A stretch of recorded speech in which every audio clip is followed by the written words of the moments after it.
Olá, amigos. Sejam bem-vindos de volta ao podcast Legião de Super-Heróis.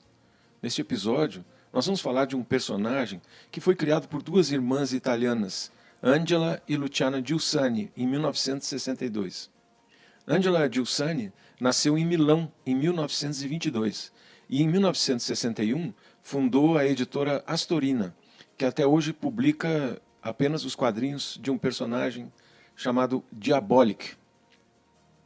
E ela foi quem sempre comandou a editora até o dia da sua morte, em 1987. A sua irmã, Luciana Giussani, também nasceu em Milão, em 1928, e juntou-se à editora logo em seguida à publicação dos primeiros números da história em quadrinhos do Diabolik, auxiliando Angela nos roteiros das histórias desse personagem. Ela escreveu a última história do Diabolik alguns meses antes da sua morte, em março de 2001.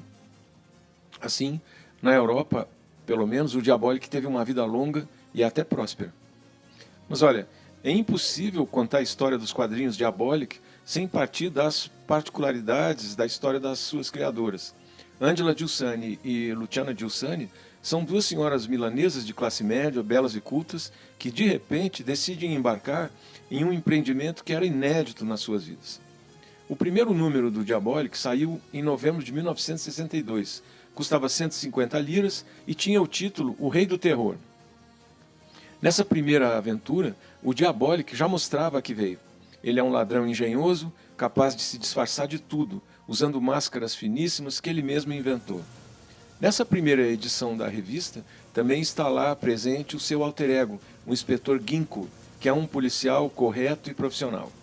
Além disso, o formato da revista do Diabolik também era diferente e ajudou a chamar a atenção para o personagem. Eram revistas um pouco menores do que aquelas que nós aqui conhecemos como formatinho. Parece que as irmãs Giussani escolheram esse tamanho pensando especialmente nas pessoas que usavam os trens na área central da estação de Milão. O Diabolik era um gênio do crime que apareceu em mais de 900 aventuras e acabou se tornando um ícone nos quadrinhos italianos. Talvez o personagem dos quadrinhos mais famoso da Itália e também um sucesso internacional bastante importante. A ideia era criar uma história em quadrinhos de bolso que permitisse que as pessoas navegassem e lessem as aventuras do Diabolik em qualquer lugar. Muito bem, o Diabolik é um ladrão profissional que se dedica ao roubo de pedras preciosas e de dinheiro em espécie. Nessa atividade criminosa, o Diabolik é fiel a um código de honra muito rígido que valoriza a amizade, a gratidão e a proteção dos mais fracos, com desprezo aos mafiosos e criminosos em geral. A história é a seguinte: um belo dia, o Diabolik ainda era um bebê que estava num navio com seus pais. O navio acaba afundando e ele é resgatado por um sujeito chamado King. E acaba que esse King é o chefe de uma poderosa organização criminosa que tem sede em uma ilha distante de todas as rotas conhecidas. O Diabolik cresce entre todos os tipos de criminosos, sem ficar ao cuidado de ninguém em particular, mas obtendo a atenção de vários especialistas no crime, que trabalham com o King. Nessa ilha, então, ele aprende as linguagens e as técnicas criminosas mais sofisticadas e, com o tempo, ele acaba se tornando especialista no campo da química. E é daí, dessa especialidade, que surgem as famosas máscaras, que são uma das características do personagem e também a base dos tantos disfarces que ele utiliza nas suas aventuras. E é graças aos ensinamentos do Dr. Wolff, que era chefe do laboratório químico da quadrilha, que o Diabolik cria a primeira de suas famosas máscaras, que lhe permite substituir a identidade de qualquer pessoa. E são justamente essas máscaras que fazem com que o Diabolik se torne inimigo do King, que é o sujeito que o salvou. Em certo momento, o King pretende roubar as máscaras do Diabolik e acaba sendo confrontado por ele, que o mata ao final. Em seguida, o Diabolik acha melhor fugir da ilha e se muda definitivamente para a cidade de Clareville, que é a cidade onde ele passa a viver as suas aventuras. Já na sua terceira aventura, o Diabolik encontra Eva Kant, que é a viúva do Lord Anthony Kant, que morreu em circunstâncias muito suspeitas. O Diabolik tinha o plano de roubar um diamante valiosíssimo dessa herdeira Eva Kant, que está, por sua vez, namorando o vice-ministro da Justiça, Giorgio Caron.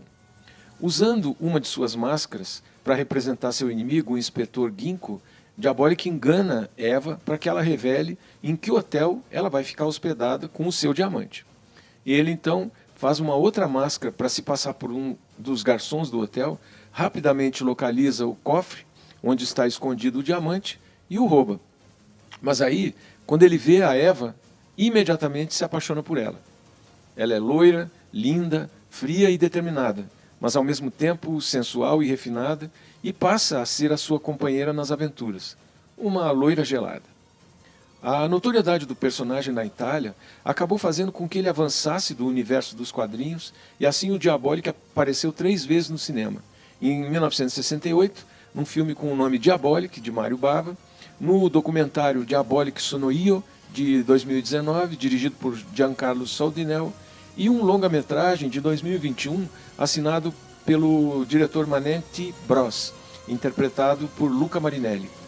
E ele também apareceu em uma série de TV, e depois em alguns comerciais, e também virou um desenho animado, e mais tarde ainda ganhou um programa de rádio na Rádio 2, e virou personagem também de videogames. O Diabolik trabalha quase sempre vestindo essa malha preta que cobre todo o corpo, menos os seus olhos cinzentos, frios como aço. Ele rouba principalmente joias preciosas e grandes quantias de dinheiro, e nunca hesita em matar quem aparecer no seu caminho. Mesmo que o que ele faz seja ilegal, Diabolik tem princípios pessoais elevados e profundamente enraizados. Honra, proteção das pessoas mais fracas, os fracos e oprimidos, amizade, gratidão, respeito pela generosidade são valores para ele, e ele então odeia pessoas que lidam com máfia, traficantes, agiotas, torturadores e até membros de tribunais superiores. O Diabolik decidiu usar o mesmo nome de uma pantera que foi morta e empalhada pelo seu salvador King. Depois que ele fugiu da ilha e antes da chegada a Clairville, o Diabolik ainda passou um tempo no Oriente, aperfeiçoando algumas das suas técnicas. Como a maioria dos personagens das histórias em quadrinhos não europeus, o Diabolik tinha uma namorada chamada Elizabeth, de quem ele escondia a sua verdadeira identidade, e também ele tinha um esconderijo secreto. Olha, as aventuras do Diabolik são sempre cheias de ação, suspense e muita intriga. Ele sempre é retratado como um homem inteligente e habilidoso, com um talento excepcional para o planejamento e execução de assaltos ousados e roubos sofisticados. Ele sempre opera nas sombras, utilizando as suas habilidades de disfarce e suas técnicas de luta para superar eventuais obstáculos e sempre conseguir escapar de ser capturado. Acompanhado por sua parceira e amante, a Eva Kant, o Diabolik embarca em missões emocionantes para roubar joias valiosas, obras de arte preciosas e objetos de alto valor. Seus golpes são sempre cuidadosamente planejados e ele geralmente deixa pistas intrigantes para confundir seus perseguidores e a polícia. No entanto, o Diabolik também é conhecido por ter um senso de justiça próprio. Ele muitas vezes ataca vilões corruptos e criminosos, usando suas habilidades para punir aqueles que abusam do seu poder e prejudicam os mais vulneráveis. As aventuras desse personagem acabam explorando, então, temas de moralidade, dualidade e redenção, já que ele navega entre ser um criminoso astuto e um herói vigilante. Sua personalidade enigmática e atraente, combinada com essas habilidades extraordinárias, acabaram tornando o Diabolik um dos personagens mais icônicos da cultura pop italiana. E ele continua a conquistar fãs ao redor do mundo. No próximo episódio, nós vamos falar de uma super-heroína que, mesmo com poderes especiais, não teve a oportunidade de entrar para o primeiro time. Então, até lá!